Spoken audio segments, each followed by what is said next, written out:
everyone to this evening's event, How to Heal a Divided America, a conversation with Fred Riley, Executive Director of WEAVE, the Social Fabric Project, and political scientist and author Robert Putnam. My name is Ainsley Gill. I'm a senior here at Vanderbilt, majoring in law, history, and society and political science, originally from Houston, Texas. I'm a member of the Dialogue Vanderbilt Student Advisory Board, captain of the Vanderbilt debate team, and involved with tour guides and Vanderbilt Ballet Theater, among other organizations here on campus. To begin this evening's event, I'd like to introduce Vanderbilt University Chancellor Daniel Diermeier.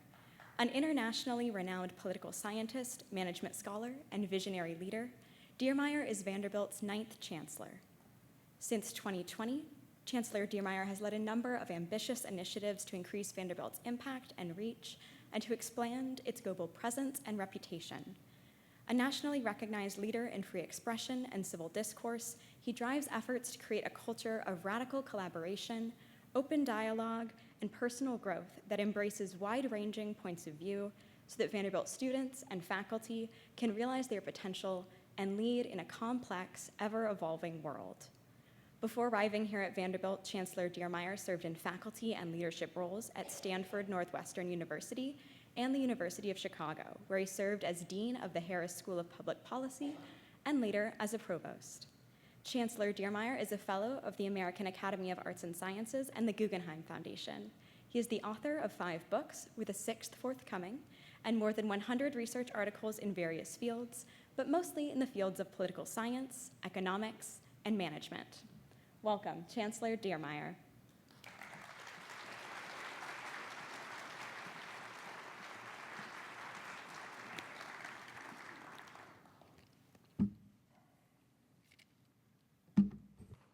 Well, good evening, everyone. It's good to see you tonight. I'm delighted to see all of you here for this wonderful conversation, the second in our series, Dialogue Vanderbilt, and the second of our talks that we're conducting this fall. We're especially glad to be joining the Aspen Institute's WEAVE, the Social Fabric Project, and presenting tonight's conversation with Robert Putnam as part of our joint series of events entitled How to Heal a Divided America.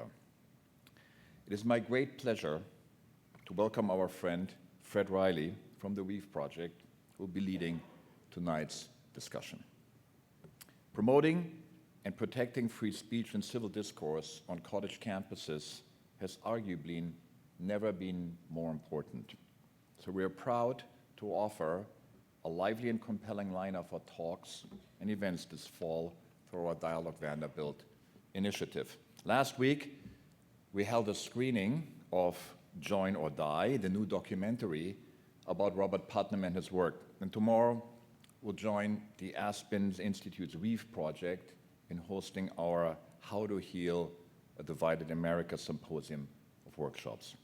WEAVE is a project founded by New York Times columnist David Brooks, who spoke at our commencement ceremony last spring, and who's a member of the advisory board for Vanderbilt's Project on Unity and American Democracy. And next month, we will host our inaugural Global Free Speech Summit.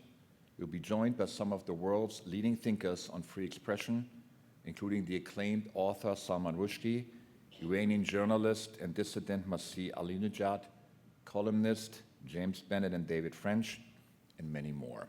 And I hope you can join us for this event as well.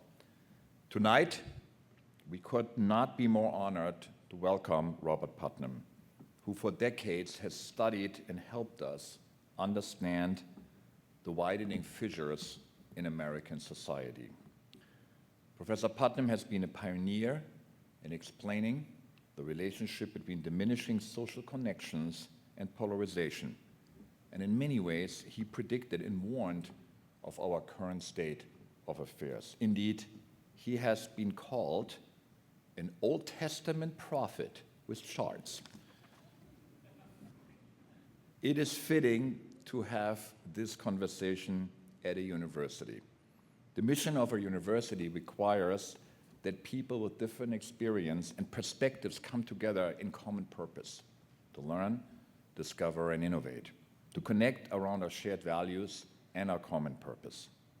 to realize our greatest potential and to solve our biggest problems. And many of you may know this, but Vanderbilt, when it was founded 151 years ago, in the letter that Cornelius Vanderbilt sent when he did the founding gift that established Vanderbilt, he already talked about as his purpose to create the great University of the South to bring together a divided country. That was in 1873, and that particular purpose has never been more relevant than today.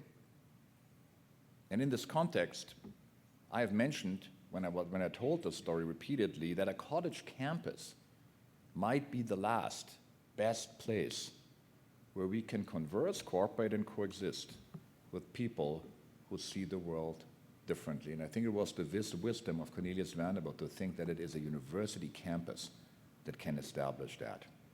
Because a university is in many ways America in microcosm. It is not unlike a team, a club, a town, or a nation. We even have our own bowling alley and a national championship-winning women's bowling team to boot. To borrow two of Robert Putnam's concepts, a university, if it is doing its job, is a place where young members of our society build not only the bonding capital that comes from joining with people like them, they also build the even more essential bridging capital we develop by coming to know, learn from, and collaborate with people who we might not appear to have that much in common with. And it is in this way that a university fully educates the students and thoroughly prepares them for life and leadership after graduation, instilling in students the courage and curiosity to engage with people who are different from them and to be open to their perspectives and experiences is one of the most important things we do here at Vanderbilt. Tonight, like all of you, I look forward to hearing Robert Putnam's insight into the causes of the deep divisions that ail our country. Whatever they are, I know events like this one that foster connection, exchange, and the discovery of the common good must surely be part of the cure. So, thank you for not bowling alone tonight and for choosing to be in community with us. I hope you enjoy the conversation.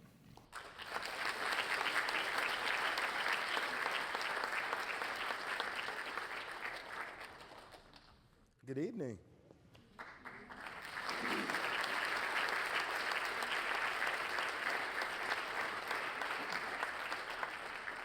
So tonight is going to be a conversation between Dr. Putnam and I, but there's going to be times in which I'm going to pivot to the audience. And so when I say things like good evening, I'm going to expect everybody to join in. So let's try that again because it's call and response. You ready? Good evening. Dr. Putnam, before we get started, I just want to take a moment to acknowledge this amazing audience that's here today because we're talking about human connections and most people typically tune into these things online. So thank you all for joining us tonight. I'm not sure if you talk to crowds this large. I know they've come to see me tonight. No, that's a joke. I know you all are here to see Dr. Putnam.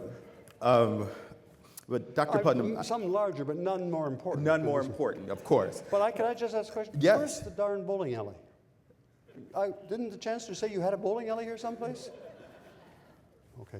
So I just want to make sure that you're okay with me calling you Bob. My mother's probably going to watch the recording, and she's a formal Southern lady, and she'd be upset if she thought I was calling you Bob without your permission. No, anybody who actually knows me calls me Bob. If I get a telephone call and they say Robert, you hang it up. I hang up. So before I dive into the conversation, I'd love to take a moment just to tell you about the work that I get to lead at the Aspen Institute. As the chancellor said, I lead this work alongside of New York Times author David Brooks, who founded this work in 2018, Weave the Social Fabric Project. David realized that he was writing about doom and gloom. He was writing about loneliness and isolation, the lack of trust, polarization in our communities. And he said, I probably should do something about this. And so he came to the Institute with this idea of Weave. And in his first act at Weave, he traveled around the country. He went to big cities, small towns, rural communities, And before he would land there, he would ask a question, a couple of them. Who do you trust and who shows up for people? And he heard stories of diner owners who saved food at the end of the night to make sure that everyone in the community could eat. He heard the story of community gardeners who made sure that they could feed people, and people who hold signs at night to make sure kids can cross the streets. He heard the stories of people who are weaving our nation's and our community's social fabric together. David listened to those stories, and we created a plan to connect those heroes, amplify their voices, and inspire a new generation. Over the last 4 years, we've arced out a real support system for weavers in communities. You might be a weaver yourself. We've launched Weaver Awards, which is a way to fund through microgrants the leadership of these folks. We created a speakers bureau so we could amplify their stories, and an online learning center so that we could connect them together for learnings and share skills and tools and resources. We also launched trustmap.org, and if you pull out your phones and just trustmap.org, which will give you a score of what your neighborhood's social trust score is, and it'll give you an opportunity to hear some amazing stories of what people have done in their communities, but more importantly, how you can get involved in weaving community.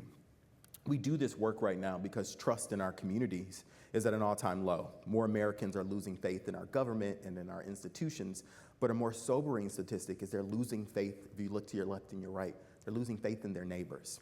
And without trust, the foundation of our communities erodes. When trust disappears, we see warning lights, the red warning lights of society flashing: crime, health disparities, loneliness, and more.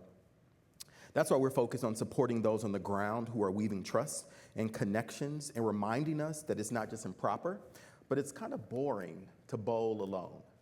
No pun intended. So with that, let's dive into the conversation.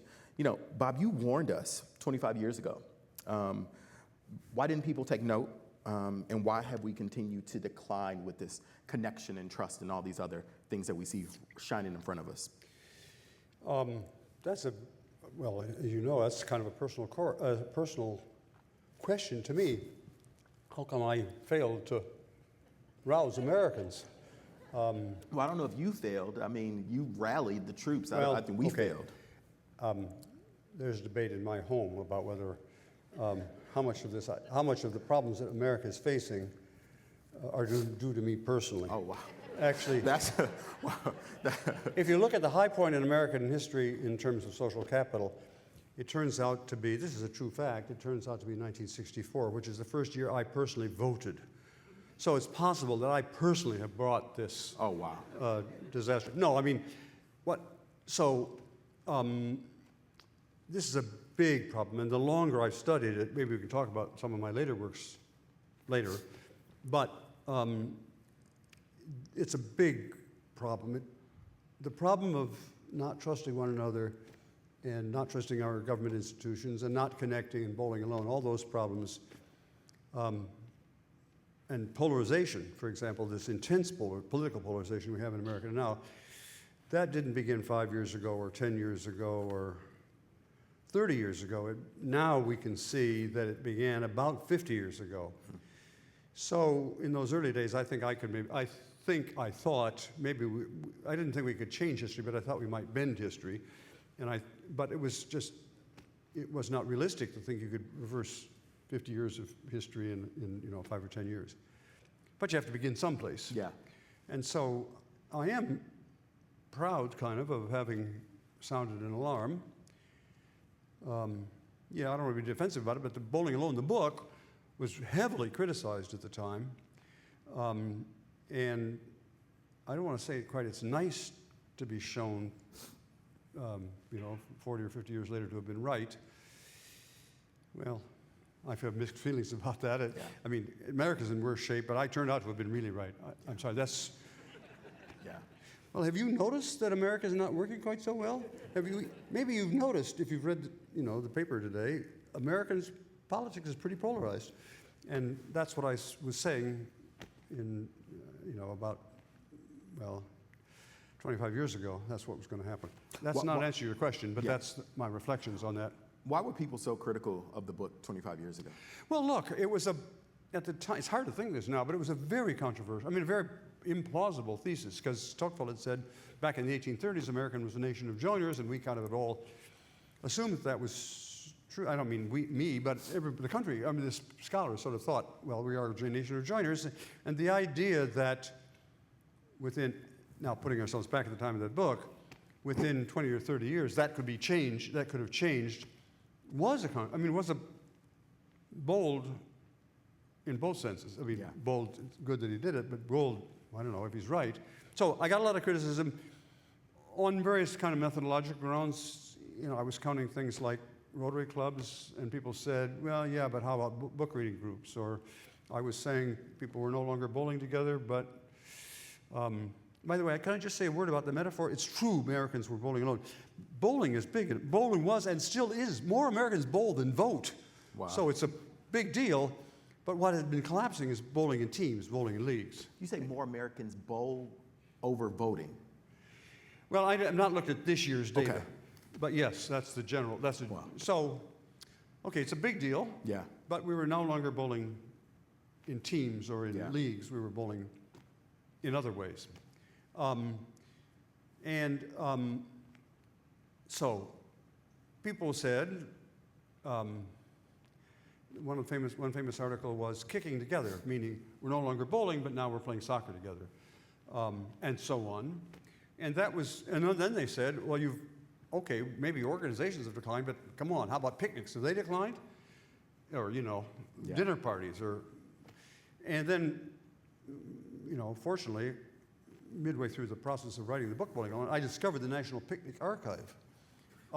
That is, people have been asking, some marketers have been asking people a lot of questions over a large number of years. They were marketing products, and one of their sponsors, one of the people that they were working for, sold ketchup and mustard, and so they wanted to know for their business, okay, how many picnics are we having? I got the data, and it turned out picnics had declined by 60% over 25 years. Now, Picnics. I got to make sure because it's even later. Do you know what a picnic is? Do you remember picnic? You've read about them. Okay. I'm going on too long here, but that's the nature of the criticism was he's counted the wrong things or he's not counted the right things. And I'm not saying it was unfair. I'm saying it provoked me to, rather than spending 6 months writing the book, I spent 5 years writing the book. I think it's a better book. It's a big, thick book, if you happen to have noticed it, and that's because I was trying to get the facts straight. I wanted to be sure I knew what the facts were. So what do we blame on this? What's the cause? What's the root cause of this? What can people pinpoint as the issue of this decline? Well, if you read the book Bowling Alone, but I know you all have read it, I have a little chart that says it's so much of this and so much. I mean, it's 10% was suburbanization and people spending more time sitting in cars and less time sitting at home with their families. There were some other things. I didn't think that women going to work had been much part of the problem, but actually I was criticized for saying I hadn't given women enough credit. That is, that they're moving from the home, from being homemakers to being professionals or working in the workplace. That was a controversial issue, and for some people I said it was too much, and for other people I said it wasn't. I didn't give it enough credit. It was clear from the data that a large part of it was just generational succession. Each successive generation was less civically involved and trusting and so on than the next generation. So my generation, I was born in 1940, my generation was on average less trusting than my parents' generation. They'd been born around 1910, but people people who were born in the 60s were much less trusting and involved and so on than my generation. People born in the 70s and 80s were much less. You see, there's this kind of every year this rationing down, and that doesn't explain why, but it's a fact. But the thing that got the attention was I said it was TV. TV. Essentially, we were watching Friends rather than having Friends, and so. Do you even know that there used to be a TV show called Friends? It was set in this marvelous city, Boston. Yeah. Okay, now can we attribute some of this same TV now to social media as well? Yeah. Yes, we certainly can, and I will answer that question. But then maybe later on, I now have a much I have a much bigger sense of what happened in the 20th century in America, and that has changed my whole idea. But we'll leave that for later. Sure. Let's stay with trust for a second. I thought you were talking about social media. Yeah, okay. You said you're going to answer it later. No, I'm going to answer. Okay, go ahead. Lots of things I'm going to answer later, but I'm going to stay on this for a second. I want you to know that there's a thing called Facebook. Raise your hand if you've ever heard of Facebook. If you've seen the movie, you know that Facebook was invented at Harvard, actually, in a dorm room. You may know that I was actually a member of Facebook because a kid from Facebook was in my class. I am number 0012 of Facebook. I got no dividends from that, being number 12. And so Facebook actually appeared after I wrote Bowling Alone. Okay. So, and so I'll give you a quick history of social media and connection. There are two different strains here. One is what do ordinary people think, and the other is what does the data show. At the beginning, ordinary people, and not just Mark Zuckerberg, thought this was the greatest thing since sliced bread. It was going to bring world peace and God knows what, brotherhood, and I mean it was. And that went on in the public for probably a decade. People were thinking, "Oh, this can't beat this stuff." I mean, the connections that we get, the electronic connections as opposed to the face-to-face connections. Scholars began looking at that pretty early on, and they were a little skeptical that there was a debate: is Facebook better than bowling leagues, essentially? And gradually, the academic consensus came to be, actually, Facebook is not only not better in terms of creating happiness and all sorts of things that social capital does, it might even be worse than face-to-faceness. But then that was finally decided nationwide. I can tell you the date, actually. It's November 25th, 2020. How do you know? Because that's when everybody in America realized that Zooming with Grandma was not the same thing as hugging Grandma. I don't know if any of you remember that. I remember it vividly. I have 7 grandchildren. They were all greeting me, and we always get together at Thanksgiving. We're going to get together in a couple of months now. But that year, 2020, they were just little postage stamp pictures on my TV. What I'm trying to say is, we now know for sure that, I shouldn't say we know for sure anything, but pretty clearly, whether Facebook and social media, I'm using Facebook as a metaphor for all social media, whether social media are good or bad, it isn't the same. It's not the same thing as face-to-face. Now, can I just say one more thing? Yes, of course. I know I've got a captive audience. Yeah, they're here to hear from you, yeah. Well, actually, I don't know. I and all this debate about social media and their effects on, as distinct from face-to-face connections, all has assumed, and I've assumed so far, that there are two options. You can either have, social media connections, be connected with people on Facebook or, or Twitter or whatever, or real face-to-face like this. Yes. But that's false. It's increasingly false. Because almost all of your connections with anybody you know are simultaneously face-to-face, you know them really face-to-face, and via the internet or via some, my wife and I, for example, we're pretty close. We've been hanging out together for 65 years. We do occasionally meet face-to-face. We live in the same house. I mean, really face-to-face, but let me stop that.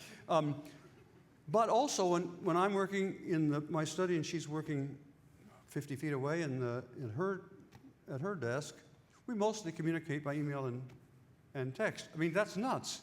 We do it because it's convenient, because, maybe I want to get a message to her, but she's not ready to take the message.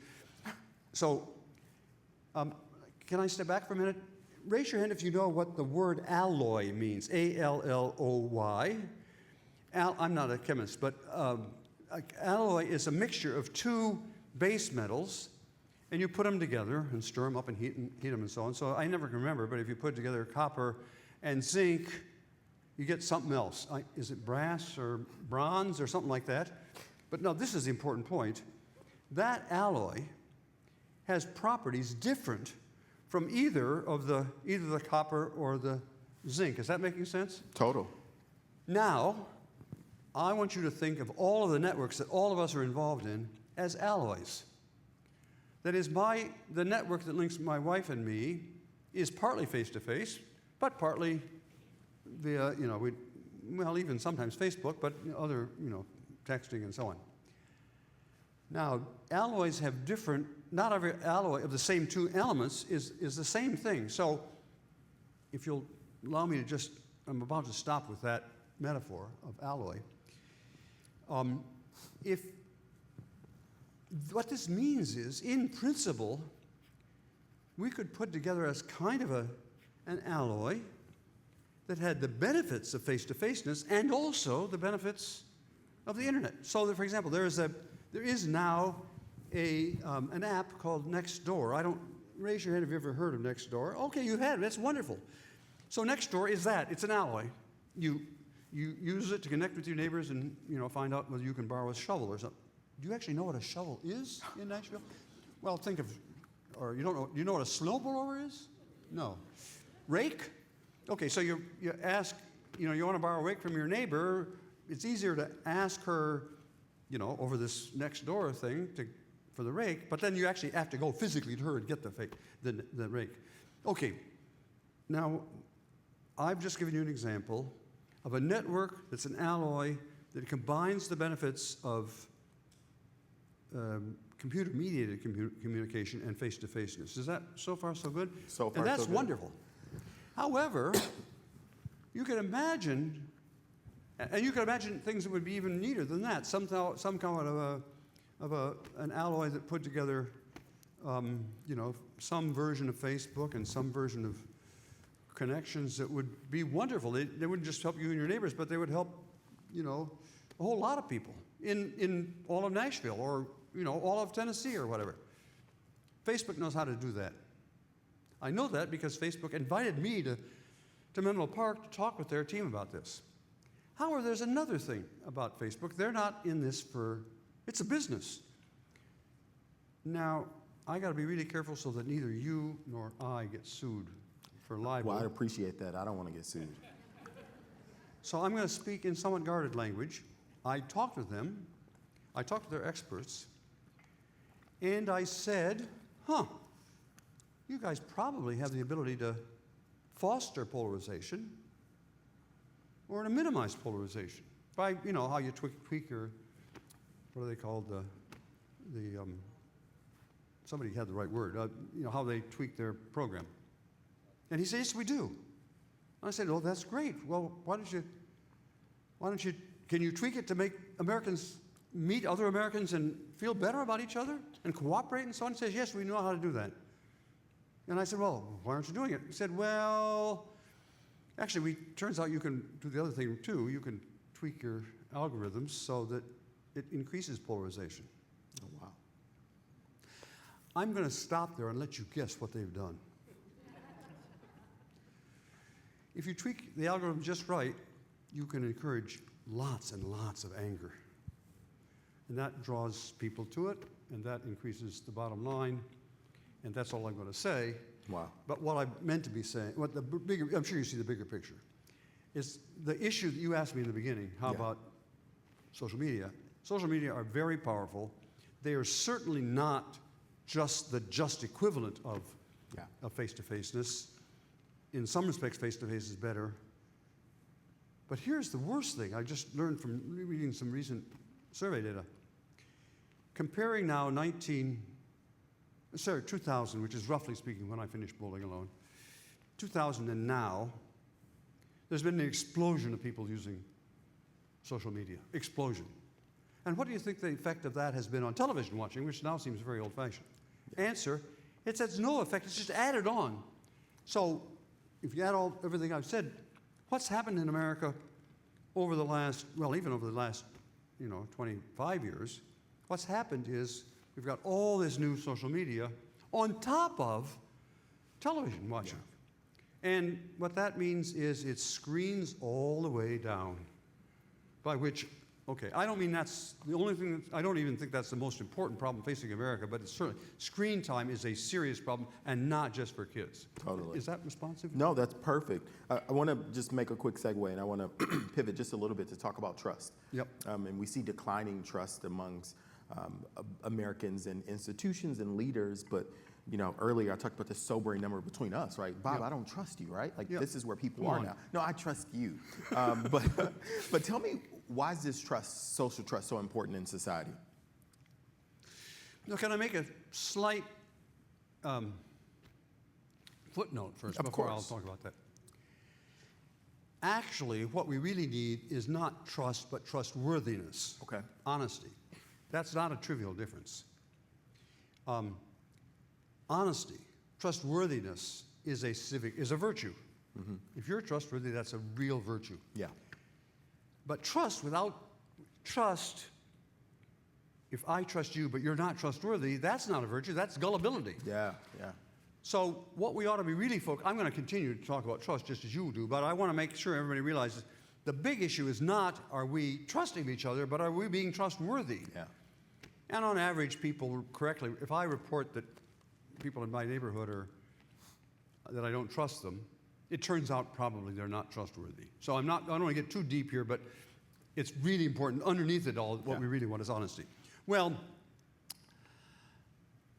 why do we want trust or trustworthiness? The answer is it's way easier to run a society if you have trust, or if you and your neighbors can trust one another. That's a big deal.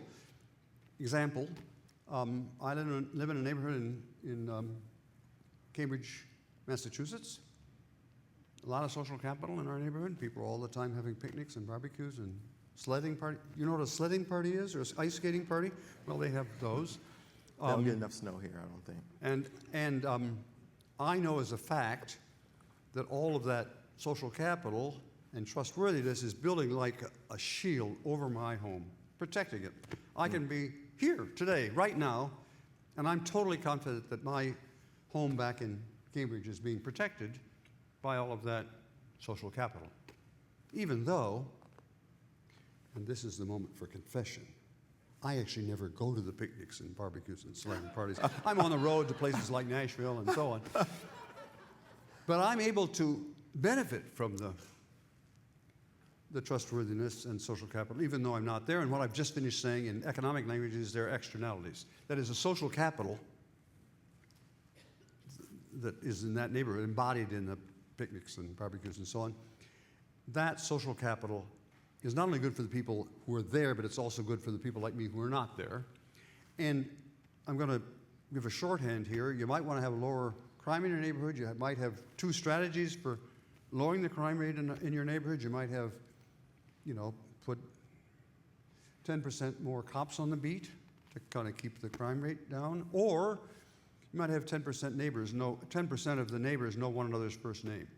Yeah. The data say the second is the more efficient strategy. I'm not opposed to having cops, but that's not the most way to prevent crime. So, bottom line is, and I've just used one example among many, it's really efficient, really good, and it also makes us happier. I mean, I'm not even beginning to tell you all the data about that, but and I suppose that's zero surprise. Did you need a Harvard professor to tell you that if you live around trustworthy people, you're happier?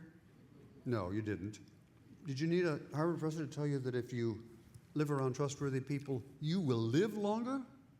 Controlling for your blood chemistry and everything else, your chances of dying, well, your chances of dying are high. Your chances of dying over the next year are cut in half by joining one group. Wow. So join in a group. Yeah, yes, I mean joining a group. It's a true fact, by the way. But I mean, everything I've been saying is true facts. I was trying to make sure. Yeah.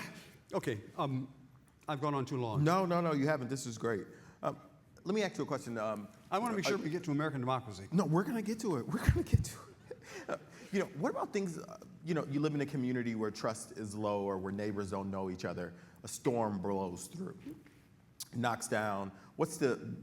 FEMA says that neighborhoods where there's low trust and social cohesion the reality is they may not recover from a natural disaster. Where do you suppose Fema got that idea?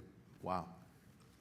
Actually, not from me, but from a former colleague, and they got it from a former colleague and sort of student of mine who got it from me. Wow.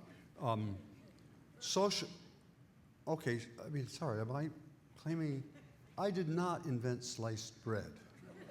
I don't want you to think I'm claiming to have invented everything that's good, but here's Just the basic. bread. I did not, no, sorry, here's the basic fact. Anytime a tragedy, a natural tragedy or a typhoon or a earthquake or blah, blah, whatever, a forest fire, hits a community, the short-run effect of that is to increase social capital. So when we get a snowstorm in my little home, I live most of the time in Jaffrey, New Hampshire, right after a snowstorm, people come on and pitch in, and they, my wife and I are now old, but they'll come and plow the driveway or so on. And there's actually this is all we know what the average half-life of that spike of, is this making sense? The average half-life of the spike of social capital after a snowstorm, it's a couple of weeks, not just up where we are, but on average, snowstorms, spikes of social capital last a couple of weeks. After a hurricane, it's a couple of months. It doesn't go on forever. After a really serious, a serious flood, it might last for a year. Take 9/11, that was a tragedy, a real tragedy. And there was a spike, we measured it, and the spike, there was a huge increase in people even trusting the government, but trusting everybody in America after 9/11.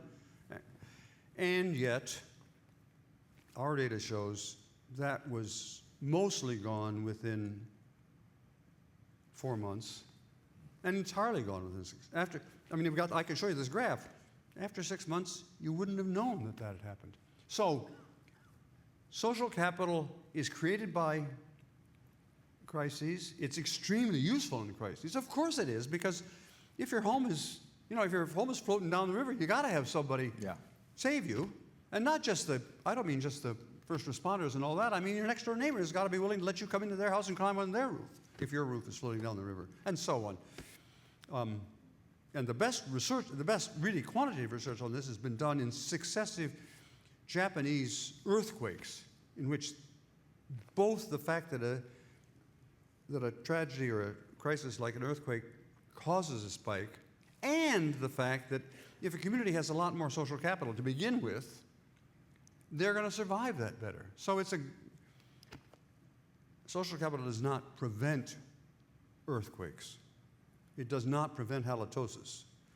But what it does do is it helps to alleviate the consequences of that very much. And so therefore, for example, some people believe we're in a period of global warming, which is going to increase flooding and storms and so on. Social capital is not going to prevent that. But we ought to have a national social, sounds like I'm joking here, but I'm not. We ought to have a national social capital strategy so that we can mitigate the effects of that. And that's where the FEMA, okay, I'm done. That's where FEMA. No, that's perfect. We've been here before as a country. In the upswing, you say we were in a similar crisis in the early 1900s. What lessons do history kind of teach us now? And what can we do in this current crisis that we're in from moments of what we've done before? Of course, I love that question. One or two people in the audience may not have read the book, The Upswing. It was my, not merely my latest book, but my wife has insisted it is my last book. So, data alert. I'm going to say a little bit here briefly. Not data, but I'm going to show you some graphs, but I'm going to have to do it here like this. Start with bowling alone. Some of you will know bowling alone. Bowling alone says that during the period roughly between 1965 and 1995, roughly those 30 years, there was a collapse in social capital. Now, this new book called The Upswing says that's right, and indeed it goes on to say that that's it really, there's new evidence that it really was right. But it adds to that bowling alone picture in two very different ways. One is, it doesn't just look at 30 years, it looks at 125 years. So the upswing discovers that social capital in about 1890 was very low. And then beginning about 1900 or 1910, social capital begins to rise. And it keeps rising. And it keeps rising until about 1965, basically.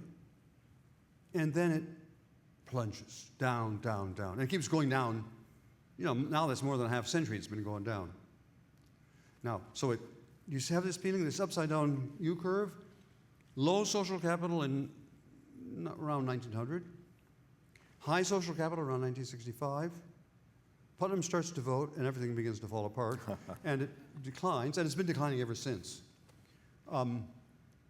So that's this one-dimension, upside-down U-curve. But this new book, The Upswing, also looks at three other measures of how Americans are doing. One is politics and political polarization. So stick with me for a moment. There are I'm not going to bore you with the numbers. If you want the numbers, look at the book. But then there are lots and lots of numbers. But here's the bottom line. In 1890, roughly thereabouts, American politics was extremely tribal. Almost no cross-party collaboration. They didn't have the word polarized, but very polarized. By the way, all the things that I'm saying now, the facts that I have been telling you are all the experts agree about what I'm saying.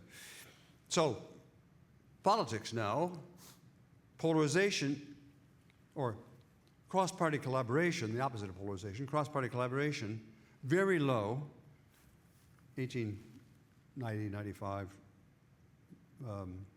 1900. But then begins to rise. Every year, a little bit more cross-party collaboration. So it's rising from, starts rising maybe in 1910, something like that, 1915, up, up, up, up, up, up, up, up, up.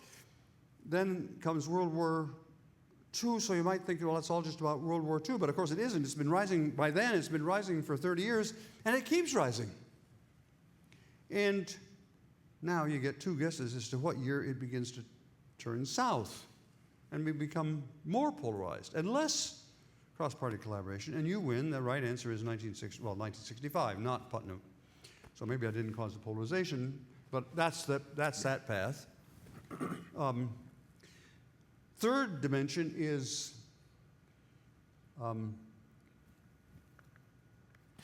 economics. Equality or non-equality. Start off in around 1890. That's called the Gilded Age. That's the height of the Industrial Revolution. A lot of rich folks living on the Upper East Side, Rockefeller and so on, and a lot of poor folks living on the Lower East Side, of Manhattan. So America is very, very unequal in 1890. But then, beginning around 1910 or whatever, roughly speaking, that begins to change. And we're not really equal, but we're going in that direction. And it keeps going up, up, up, up, up, up, up, up, through and past World War II, and we're still getting more and more equal. And by the early 1960s, this is a true fact. You won't believe it, but trust me. I trust you. In the 1960s, America was the most economically equal country in the world. We're now about the least economically equal. America was more equal than Sweden in the 1960s. Well, maybe not more equal, but just about as equal as Sweden was in the 1960s. Come on, Sweden was a socialist country, and we were a damn capitalist country, but still, somehow we had contrived to become the most equal country in the world in about 1965, and then down, down, down, down, down, down, down, down, down. And we're still getting less equal. And now we're among the least equal countries in the world. Okay, it's getting boring, but I'm going to tell you one more curve. You got the picture, right?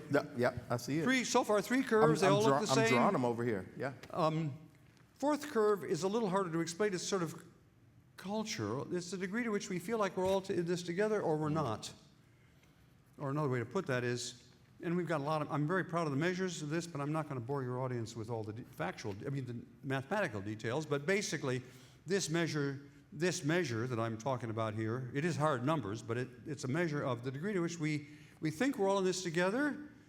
You know, we're a we, or conversely, we're not a we. We're a bunch of egotists. We're a collection of I's. And now I'm going to tell you what the trend in that looks like over this period. Okay, I bet you can guess. Yeah. So back at the beginning of at the end of the 19th century, Americans are really, really an I. Extremely self-centered. Extremely, I don't mean egotistical in the sense of proud of themselves. I mean just focused on them, each of us. And then, just a little boring, can you guess what happens around 1900, 1910? Well, still pretty I, but a little more we. And now we're up to, can you guess, about the early 1960s? Yeah. And suddenly we stop being so we, and more of an I. And now we're very I. We're very self-centered. So would you say we've lost morals? What does morality play into that? We haven't planned this part of the conversation, but No, I'm about to Yeah. answer that question. Okay. Remember, you may even think of particular political leaders. I'm not going to say who that might be, but you may even think of political leaders who are focusing on I. But they come onto the scene way later. Yeah. You know, in the 2000s or something. This has been going this direction for 50 years and more. Okay. So here's I'm going to get, just for 1 second, get a little wonky on you, but then I promise I'll come back and speak as a normal human being. Is that telling us how much time we have left? Yep. Before, there's still going to be time for questions. No, we aren't going to take questions. Oh, we're not going to take questions. I'm sorry. Okay. I will try, nevertheless, to be quick. There are a lot of numbers here. These numbers all sort of are very closely correlated, so it's hard to figure out which is going first, but it turns out there's a way you can figure out which is the leading indicator.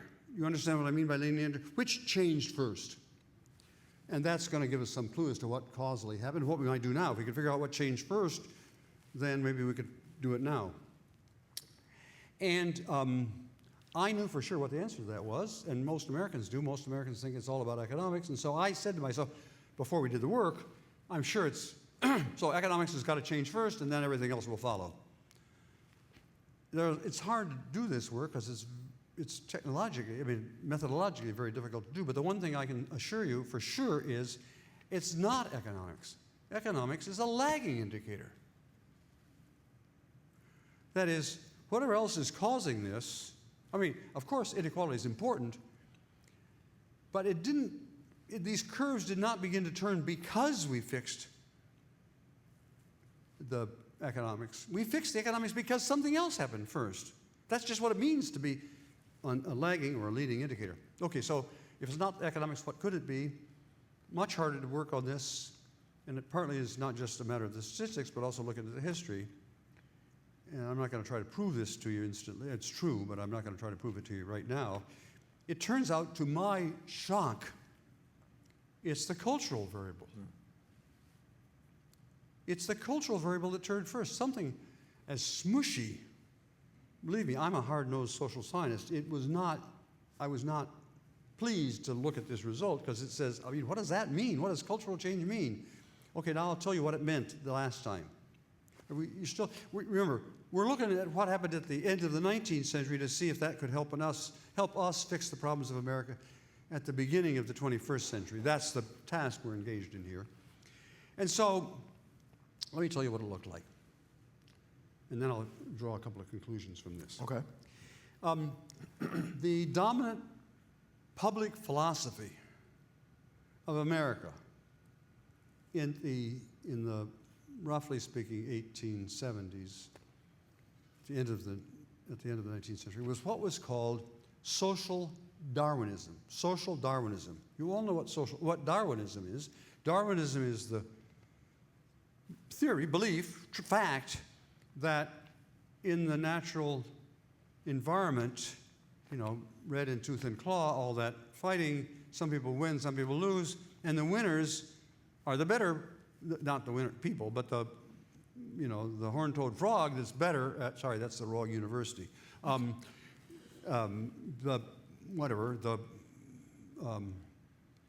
chameleon that's better will survive and have more progeny than the one who's not, or the elephant who's got longer tusks will survive more than the small-tusked elephant.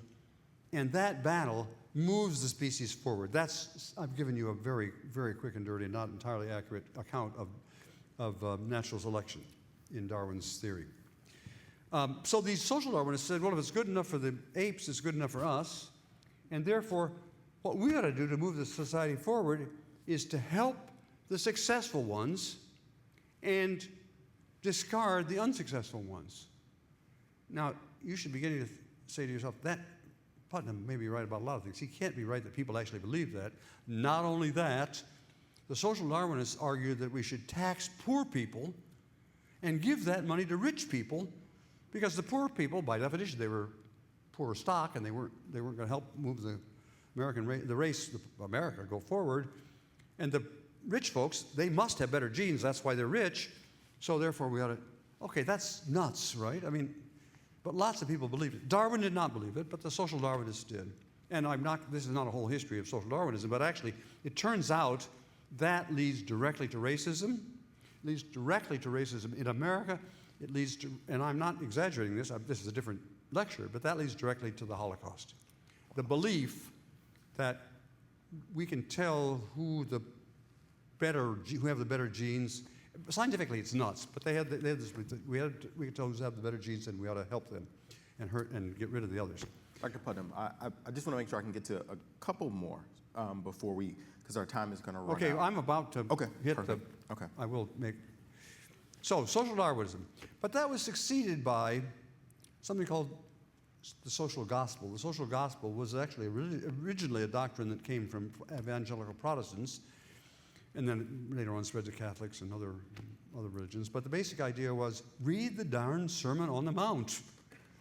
The Sermon on the Mount is not about how great rich people are. It's about how it's harder for a rich person to get into heaven than for a camel to get through the eye of the needle, and so on. Jesus said, your place is our place is with the poorest people, the rejected. He didn't say our place is up there on the hill with all the rich folks. That idea of social gospel spread rapidly, and it became the dominant, or let me put it this way, the idea that we should care for other people became the dominant moral philosophy of America. I don't mean every single person in America pledged allegiance to it, but that's so. That turns out to be how we had the rest of these things happen. So let me summarize very quickly. How did we wanted to get better policies that helped everybody, but we didn't start there. We didn't even start with the policies. We started with the moral. The sense that we have obligations. It's very simple. It's a golden rule. We have obligations to other people. And once that began to spread through the country, the other things followed. We then chose parties that helped to change the economy and so on. I'm conscious of the time, but I do have to say, and I want to call out somebody in the audience who's smart and about a part of this. So we're now at the beginning of that period, and Putnam's talking here about this grand, social gospel, blah, blah, blah. But you actually had to do things for people. And I want to pick out two examples, highly relevant today, in which folks then did it. One, there was then, I've got to be quick, but I'm going to try to compress everything. There was then what was called a boy problem. Boy problem. It meant that they had a lot of young men running around committing mayhem. Does that sound familiar? Shooting up the things and so on? They knew they had the problem, and therefore they invented a solution. I'm not joking here. So 1905 about is when the boy problem emerges, and within 2 or 3 years, most of the youth-serving organizations in America were invented. The Boy Scouts, and the Girl Scouts and the Campfire Girls and the Boys Clubs, Girls Clubs, and the Big Brothers and Big Sisters, all invented in that period. I want to focus for just a second on the Boy Scouts, because here's the message. You can't just tell people, if you're interested in social capital, eat your spinach. It's got to be fun. Yeah. Scouting is fun. I've been a scout. And so you go hiking and you learn about bird identification and so on. But scouting, it's a brilliant, I'm not trying to defend today's scouts. I'm trying to say the idea is brilliant. It's an invention that combines fun with character formation. What's he mean by that? I'm about to try to do what I last did 75 years ago. A Boy Scout is trustworthy, loyal, helpful, friendly, courteous, kind, obedient, cheerful, thrifty, brave, clean, and reverent. That's right. If that was 12, I did it. Troop 206, yeah. But wait a minute. Now, okay, trustworthy. Well, I just finished. That's really, that's good. Loyal, that's pretty good. Helpful, friendly. Okay, so far we like to have people be friendly. Trustworthy, helpful, friendly. Courteous, right? Kind, sounds so good. Thrifty, sounds a little 19th centuries. Obedient, again, that sounds a little. But brave, clean, reverent. Okay, bottom line there, the Scouts had a nifty idea which I'm not saying we need the Scouts now, but we need something like the Scouts. My grandchildren, who are now in their 20s, have got to think about for their children, my grandchildren, may they come quickly, that will have the generation, that's the generation I'm talking about, it's my great-grandchildren who are just about to be born, I think. My grandchildren have to invent something that's like the Scouts. I don't mean like the Scouts exactly, but because they're going to be living late into the 21st century, but they've got to be something that's fun and builds character. Last quick point. There was another invention in that period, and it happens that in the audience tonight with us is the world's leading expert on what I'm about to say. Because also in that period, Americans invented civics education. That is, they taught kids. Nate, are you in the room? Is Nate? Where are you? What? Raise your hand. Nate Schwartz. Stand up, Nate. Because they got to know that the world's expert. I mean, I'm not even joking. Right, that guy there, right there, Nate Schwartz. I happen to know about it because he was a student of mine, and then he wrote a senior thesis and so on. The history of civics education. You can sit down now. We, in that period, decided to teach all of our kids civics education. It started then. By the time I was in school, in grade school, in high school in the 60s, every kid in America, I'm sure this is true, every kid in America had 2 courses that they had to take during their high school years, usually their sophomore and junior year. One was called Problems of Democracy. That sounds pretty timely, right? But that was about the current events. So kids, in my class, we debated lots of issues that were hot right then. Civil rights. We debated, the Cold War and so on. But also another course which was, I guess, called civics or something like that. But what it meant was not that we had to read about how many houses of Congress there were. We had to learn how we personally could make a difference. I shadowed the mayor of my little town, Port Clinton, for a day to find out how you did that. So now, bottom line, we need, once again, we've stopped doing all that for historical reasons that Nate's thesis spells out in beautiful detail. But we need, once again, to have a program done state by state, but with national standards, that teaches our kids to how they can be actors and why they should be actors in the life of our nation. That's, if we're going to save this country, that's how it's going to be done. I'm sorry, I went on so long. No, that's a good way to end the discussion. But one final question, a quick answer to this one. We've talked about a ton of troubling things. Yes. But what gives you hope as we enter tomorrow? I see some signs among my own grandchildren, but even more nationwide, that when it happened the last time, it was young people. It was not old folks like me. Yeah. Old folks like me then could see the problem because we lived through a different era. I know it doesn't have to be the way it is. My grandchildren have never lived in America, was not going to hell in a handbasket. But I'm hopeful because they did not cause, my grandchildren did not cause, and I'm using them as a metaphor for all people in their, the latest generations. They did not cause it. It's not their fault. And to some extent, it is our fault. But I think I'm hopeful, of course, but I'm pretty confident they're up to it. Data, just look at the data on youth turnout in the last 2 elections. You may like how they voted, or you may not like how they voted, but they voted in much larger numbers than people that age have done since when? 1912. 1912, this other period I'm talking about, was the last time that there was such a turnout for young people. So I'm very far from criticizing. These young people didn't cause the problems, we did. Yeah. But I think they could fix it. Yeah, totally. I'm sorry, that's No, too long. this is perfect. That's our time. I want to thank each and every one of you for joining us today. A special thank you to Dialogue Vanderbilt for hosting us today. Dr. Robert Putnam for being such a wealth of wisdom as we enter into a new era in our country. Thank you to the Chancellor of Vanderbilt University, and a special shout out to my team at Weave the Social Fabric Project for all the hard work that went into putting this together, and our friends at the Edelman Trust Institute. If we're going to weave a new, inclusive, and sane society, if we're going to heal our country, it's going to take each and every one of us. So as you leave tonight, think about your role in helping to heal a divided country. Thank you for your time. Thank you for joining us today.